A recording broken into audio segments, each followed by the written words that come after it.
ಐತಿಹಾಸಿಕ ವೈಭವ, ಕಲ್ಲಿನ ನಗರಿ ಹಂಪಿಯ ಸೌಂದರ್ಯ.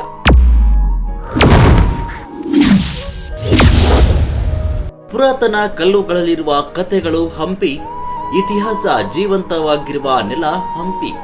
ಕರ್ನಾಟಕದ ಇತಿಹಾಸದಲ್ಲಿ ಬಂಗಾರದ ಯುಗದ ಕಥೆಯನ್ನು ಟಿವಿ 60 ನ್ಯೂಸ್ ತಂಡ ವಿಜಯನಗರಕ್ಕೆ.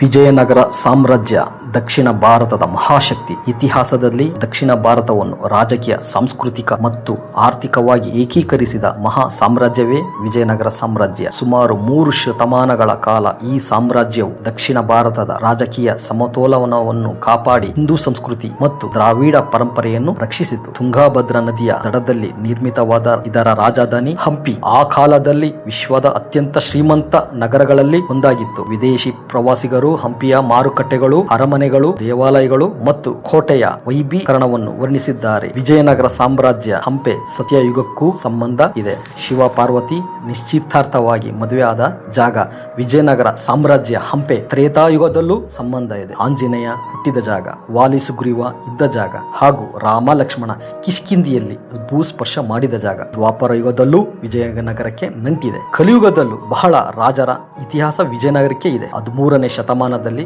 1290ರಲ್ಲಿ ಕಂಪ್ಲಿ ರಾಜ್ಯದ ಮಹಾರಾಜನಾದ ರಾಜ ಕಪಿಲರಾಯನ ಪುತ್ರನಾದ ಗಂಡುಗಲಿ ಕುಮಾರರಾಮನ ಕನಸೇ ಈ ವಿಜಯನಗರ ಸಾಮ್ರಾಜ್ಯ ಸ್ಥಾಪನೆಯಾಗಿತ್ತು ಹಾಗೂ ದಕ್ಷಿಣ ಭಾರತವನ್ನು ಹಿಂದೂಗಳನ್ನು ರಕ್ಷಿಸುವುದೇ ಬಹುದೊಡ್ಡ ಗುರಿಯಾಗಿತ್ತು. ಇತಿಹಾಸಕಾರರ ಪ್ರಕಾರ ವಿಜಯನಗರ ಸ್ಥಾಪಕರಾದ ಹರಿಹರ ಮತ್ತು ಬುಕ್ಕರಾಯರು ಗಂಡುಗಲಿ ಕುಮಾರರಾಮನ ಮಾವನ ಮಕ್ಕಳೇ. 1336ರಲ್ಲಿ ವಿಜಯನಗರ ಸಾಮ್ರಾಜ್ಯವನ್ನು ಸ್ಥಾಪನೆ ಆಯಿತು. ಇತಿಹಾಸಕಾರರ ಒಮ್ಮತ ಅಭಿಪ್ರಾಯದಂತೆ ಪೂಜ್ಯ ಶ್ರೀ ವಿದ್ಯಾರಣ್ಯರ ಸ್ಫೂರ್ತಿ ಮತ್ತು ಅಡಿಪಾಯ ಹಾಕಿದರು. ಅವರ ರಾಜಧಾನಿ ವಿದ್ಯಾನಗರವಾಗಿತ್ತು. ಶ್ರೀ ವಿದ್ಯಾರಣ್ಯರು ಶೃಂಗೇರಿಯ ಮಠದ ಗುರುಗಳಾಗಿದ್ದರು. ವಿಜಯನಗರದಲ್ಲಿ 4 ರಾಜವಂಶಗಳು ಆಳಿದರು. ಸಂಗಮ ವಂಶದವರ ಹರಿಹರ ಬುಕ್ಕರ ಅವರಿಂದ ಸ್ಥಾಪನೆಯಾಗಿದೆ. ಸಾಳುವ ವಂಶ ಸಾಳುವ ನರಸಿಂಹರಿಂದ ಸ್ಥಾಪನೆಯಾಗಿದೆ. ತುಳು ವಂಶ ವೀರ ನರಸಿಂಹ ನಾಯಕ ಸ್ಥಾಪನೆಯಾಗಿದೆ. ಅರವಿಡು ವಂಶ ತಿರುಮಲ ರಾಯರಿಂದ ಸ್ಥಾಪನೆಯಾದ ಜಾಗ. ತುಂಗಾಭದ್ರಾ ನದಿಗೆ ಮೊದಲ ಹೆಸರು ಪಂಪಾ ನದಿ. ಆ ಹೆಸರೇ ಪಂಪಾನಗರ,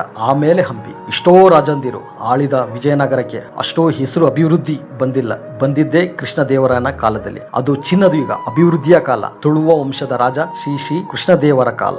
ಸಂತೆಯಲ್ಲಿ ಕಿಲೋಮೀಟರ್ ಗಟ್ಟಲೆ ಬೀದಿಗಳಲ್ಲಿ ಚಿನ್ನದ ಮೂಟೆ, ವಜ್ರದ ಮೂಟೆ, ಬೆಳ್ಳಿಗಳು ವ್ಯಾಪಾರ ಮಾರಾಟವಾಗುತ್ತಿತ್ತು ಆ ಕಾಲದಲ್ಲಿ.